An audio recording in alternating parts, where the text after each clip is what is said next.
So hello and welcome back to my channel, and today, as discussed, this is your masterclass for IGCSE English, and in today's class we are going to discuss a very crucial topic, that is your writer's effect. So let's start with the class. Moving on to my screen, as you can see on my screen, first of all let's understand what does this question mean. Okay, so basically when I say writers means the person who has written that particular text. Okay, so first thing, let's synthesize what is the exact meaning of the term writer's effect. Writer could be your author, and when I say effect, what do you mean by the word effect? Effect means similar to what an artist try to create an effect using colors, hues, and different styles of drawing to convey a specific deep meaning for his or her painting. Similarly, writers play with the vocabulary, figurative language, idioms, phrases to create the effect of a particular sentence and to convey a very deep meaning for that particular text. So what is effect? Effect is playing with the vocab to create a deep meaning, or you can say implied meaning. Implied means what you see and what you understand. These two are different phrases. So for example, if I say she felt like a tiny mouse in the mall, does that actually mean that she is a mouse or something? No, it meant that she felt too tiny or too delicate amongst all the people in the mall. So might be what could be the implied meaning? That the mall was extremely crowded, isn't it? So that is what implied meaning means. Okay. Now moving on to the next very important part, that is what exactly is writer trying to do using writer's effect. So when I say writer's effect, as you can see on my screen, effect on the reader created by an author's words. That is your writer's effect. Now the next part is, this effect could be used to stimulate our senses. It could be all the 5 senses that we have, as I told you, as I talked about. So she felt, that is the feeling that we are trying to trigger in the reader. So writer's effect basically trigger the feeling in reader's mind. Okay, now what we are going to look at is, so now let's get into the deeper understanding of writer's effect. Okay, so why? First of all, let's understand the purpose of asking this particular question in your English paper. One of the major purpose that the examiners have while they are giving this particular question in your English paper is, so let me write it down here. So whenever we are looking at writer's effect, we take care of 2 important things as an examiner. So the first important ability or skill, to be more precise, is your reading skill. And the next skill that we are going to assess here is your writing skill. Okay, so what do you mean by reading skill? So when I say reading skill, you have to talk about 3 important aspects. One is reading. Second is understanding explicit meaning.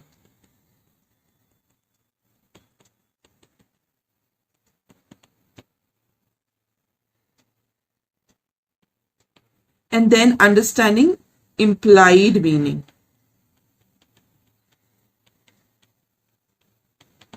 Okay, so when I say explicit meaning, for example, she felt this, let's take the same example, that she felt like a tiny mouse in the mall. So here, what is the explicit meaning? What is the direct meaning? That she felt like a mouse. Now then moving on to the next part and understanding it deeper, that why did she felt like a mouse in the mall? The reason is she felt, what are the attributes of mouse? Okay, let's consider mouse. So what are the attributes? They are delicate, they are tiny, they are what we say, they can be lost easily,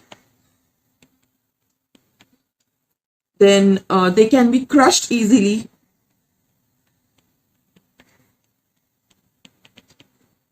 any other meaning that you feel a mouse?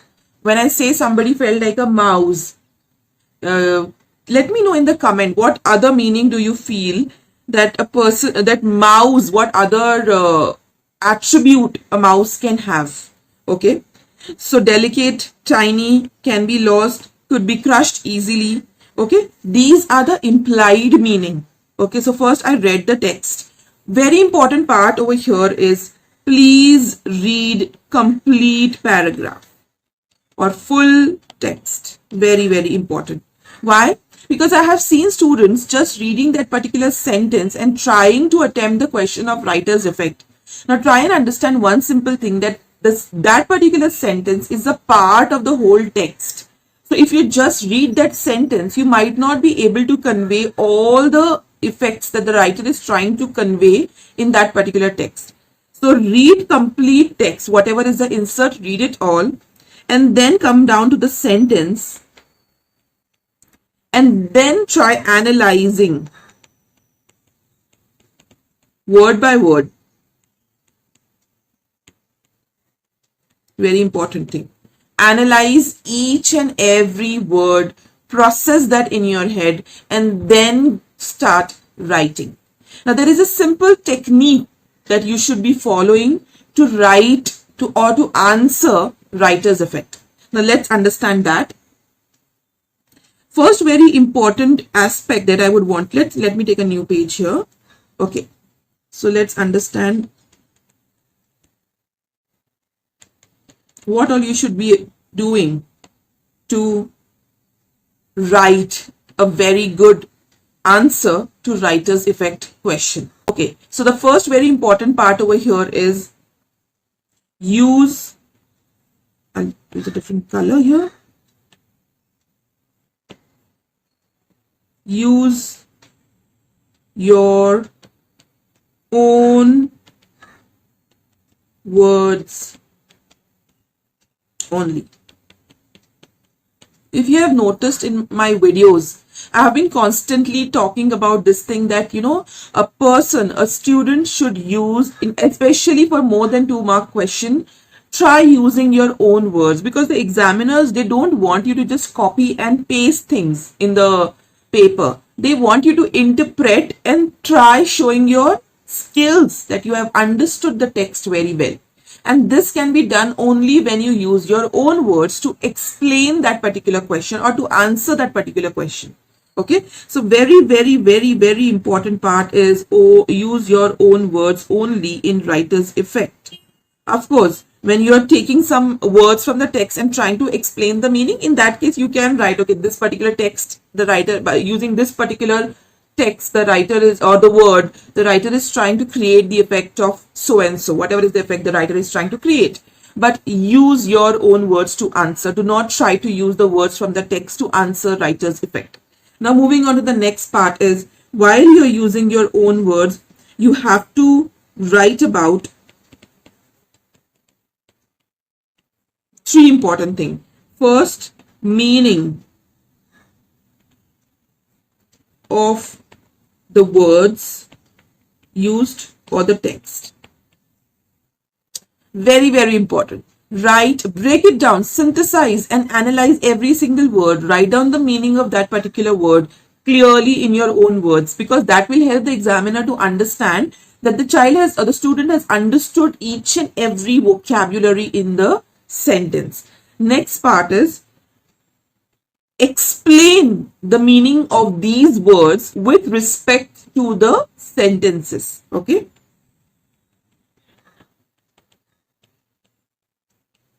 explain the meaning with respect to sentence.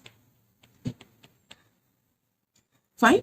So this is very important. Explain. For example, she felt like a mouse. First of all, you will talk about mouse. What are the attributes of mouse? Then why did she felt like one? What is the relevance of that word mouse in the sentence? Okay, the relevance is might be the mall was too crowded, or there were a lot of people and she felt too tiny and delicate amongst all those people. She felt that she might get lost or crushed, or she won't be able to do what she has come for. There are a lot of hindrance in her whatever she's trying to do. It might be she wants to shop, so the crowd is too much. So in that case, write down the meaning of the word with respect to the sentence. That is extremely crucial part. If you try and explain, because that is how you will be able to explain the implied meaning of the word. And that's what we want to know, right? We want to know the implied meaning, and this is how you can do that. Now the next part is explain. Step into the writer's shoes and explain why the writer has used that particular text. So the third part is explain why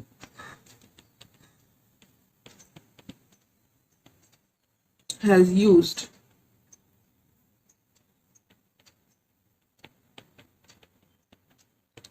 that text in the first place.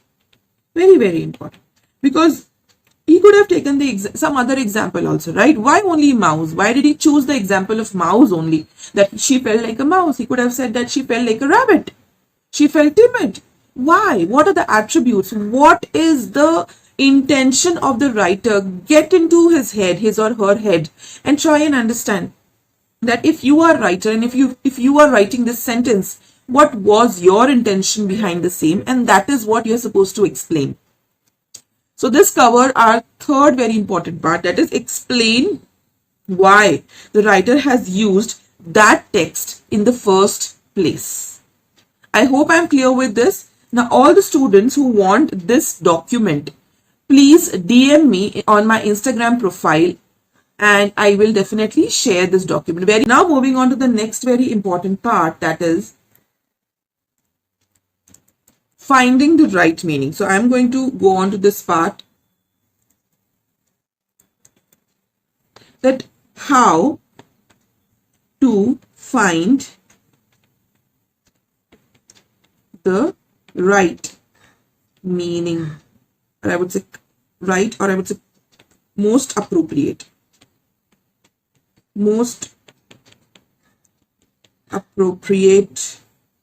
meaning of the words. Now many a times we run short of our vocabulary language, and that is very, very common thing amongst humans. We can't know. It is technically not possible for all of us, including myself, to know all the words, to know the meaning of each and every word.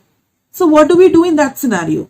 Because there are n number of words there in the dictionary, plus every time there is a new word developed, and you never know what is the intention of writer behind writing that particular word.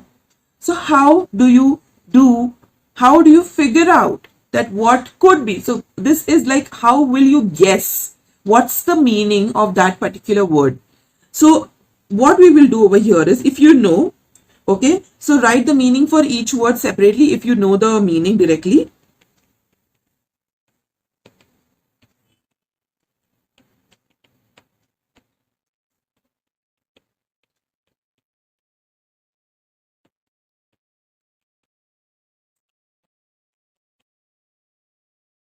If you know the meaning,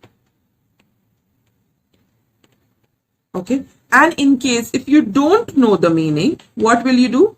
Let's say I will write, I don't know the meaning of that particular word.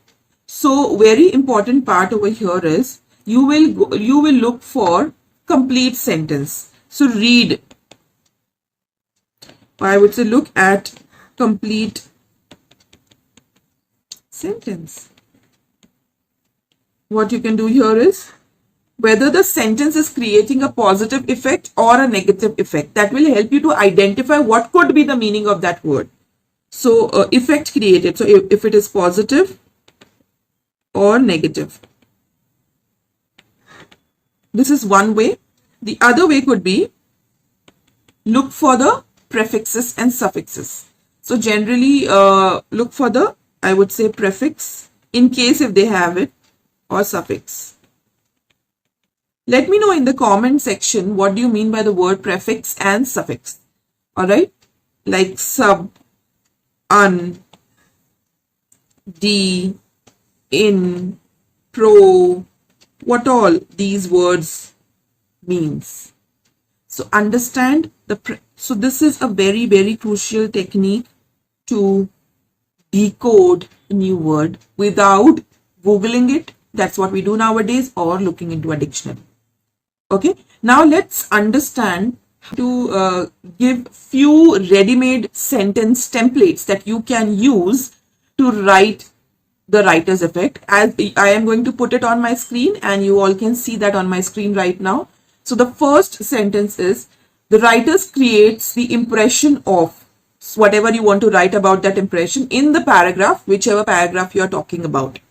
Second is, the word, whichever word you are specifically explaining, helps to create this effect. So you are trying to say the effect created by the word is this, and then you can go on further as what is the literal meaning. The literal meaning of the word is so and so. Third sentence writing frame to structure each paragraph is, however, it also suggests so and so, whatever you want to write further. The word has connotations of. What are connotations? Let me know in the comment section below. What are connotations? The writer uses this word to create an image of. So what you can do is you can use 1, 2, 3, 4, 5 writing frame that I have shared on my screen to create a nice paragraph. And if you use these ready-made templates, you will be able to write a very good answer to writer's effect question. Okay. What I'm going to do is today, immediately after this particular class, that is today on 24th of March 2023, in case if you're watching this video after this date, you can go on my Instagram profile. I am going to post a question in the story, which I am going to discuss in one of my live session. So try to solve that particular questions, okay, when we are discussing in one of my live session. So what I'm planning to do now is I'm planning to keep live sessions on every Sunday, wherein I will discuss the questions only that I'm going to post on my stories, Instagram stories. So let me know if that is okay for you all, and or you want to go for any other day in the comment section. Don't forget to check out the story on Instagram. It will be there for 24 hours. And the following Sunday, that is this Sunday 26, I'll go live on either YouTube or Instagram, and I will discuss the answer for that particular question. So I hope you enjoyed watching this class and you have learned a lot in this class. See you in the next video. Until then, take care. Bye-bye.